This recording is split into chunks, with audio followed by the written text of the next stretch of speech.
Bum bum bum bum bum bum bum bum bum bum bum bum. The Peter Like Show. Bum bum bum bum bum bum bum. I'm gonna call my show the Peter Like Show for now because I'm finally gaining some traction in my life, especially my art projects, and being able to balance my work-life balance.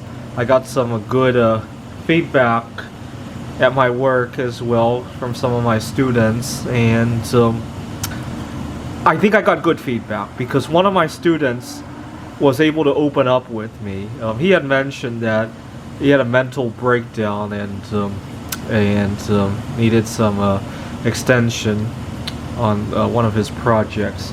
And the fact that he was able to open up with me like that really gave me a good indication I was doing something right, because that's normally something I would not want to talk about to somebody who I didn't trust. And so that gave me a nice warm fuzzy feeling.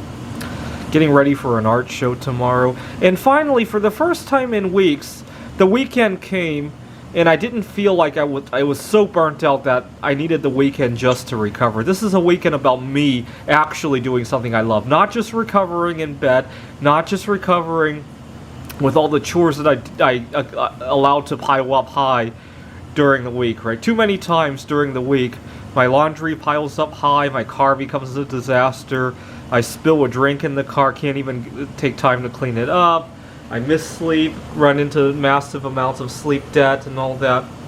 I didn't feel that way this weekend. I've been pouring a lot of Tree of Life because Yom Kippur is coming up, and I know that it's big with the Jewish community. These are made out of zinc. I really like zinc because it doesn't expand when it freezes, so it doesn't bulge out and make a mess. And also, it's really inexpensive for me. I melt pennies from 1982 and later. The only thing is that it freezes very quickly when you pour it because it's such a high melting point. And earlier today, as I was experimenting, zinc melts at about 420 degrees Celsius. And I was experimenting with pouring it at different temperatures. I discovered if you heat it up to 650 before you pour it, it can get into more of the crevices of the mold. There's a little bit of a trade-off though. At 650 degrees Celsius, zinc expands quite a bit, so after it cools down and freezes, it shrinks, and so your thickness is considerably reduced. And that kind of took me by surprise. I mean, I knew the physics behind it, I just didn't realize how much visually it would be.